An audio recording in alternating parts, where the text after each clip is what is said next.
Pelo fato de que o significado da palavra dependa da deliberação humana, ela está propensa à ambiguidade, e também pela multiplicidade de significados que são a ela impostos. Existem várias fontes que, através das quais, a linguagem se torna tendente a essa dubiedade. Irei explicar-lhes uma por uma. Número 1. A história das palavras. De acordo com a época, a palavra recebe múltiplos significados, fora também o fato de que as palavras, muitas vezes, possuem vários sentidos, dependendo do contexto em que ela é utilizada. E isso pode criar uma certa dificuldade, tanto para entendermos o que os outros estão falando, quanto para que os outros nos compreendam. Aristóteles classificava essas palavras como homônimas, que, segundo sua definição, são os objetos que possuem apenas o nome em comum e, todavia, as definições de suas essências são distintas. Podemos tomar como exemplo a palavra branco. Essa palavra pode significar, dependendo do contexto, tanto uma etnia quanto uma mera cor. Porém, em ambos os contextos, o seu significado se difere, porque, obviamente, o branco enquanto cor é uma coisa, enquanto uma definição étnica é outra coisa totalmente diferente. Mas a palavra usada para representar esses dois objetos continua sendo a mesma. Número 2. Ambiguidade de imposição e intenção. Essa segunda fonte de ambiguidade surge da própria natureza do símbolo, e dessa dubiedade surgem as três imposições e as duas intenções de um termo. Queremos estudá-los a seguir. A finalidade das palavras é transmitir ideias sobre a realidade a qual nos referimos durante a comunicação.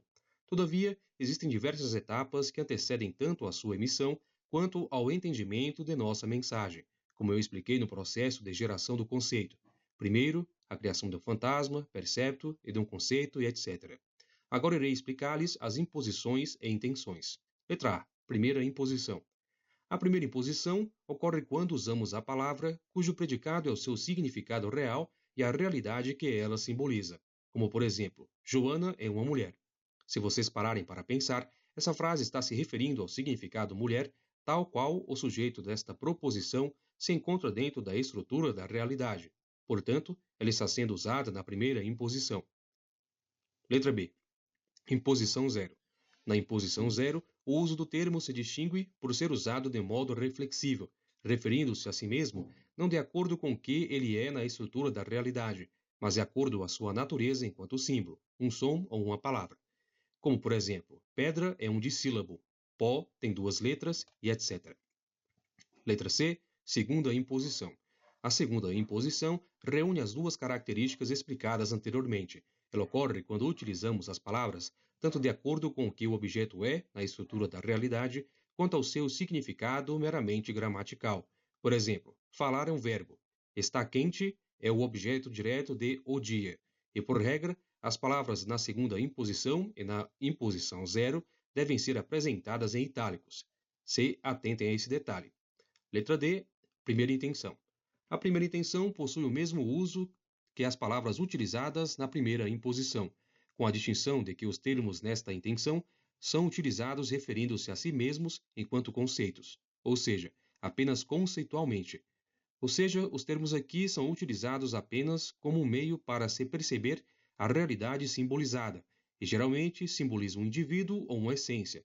E outra característica dele é o fato de que o seu predicado refere-se apenas a outros conceitos, e não reflete-se a si mesmo. Exemplos. Uma palavra vazia não é um conceito.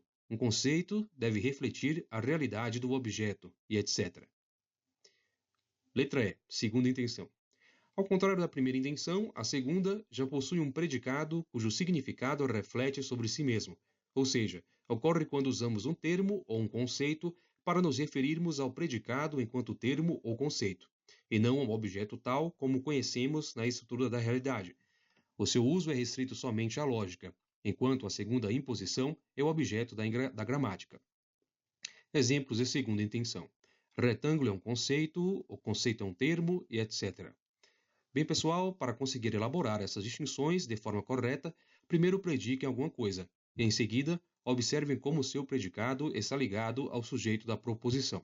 Então, vejam em qual das intenções e imposições ele se encaixa.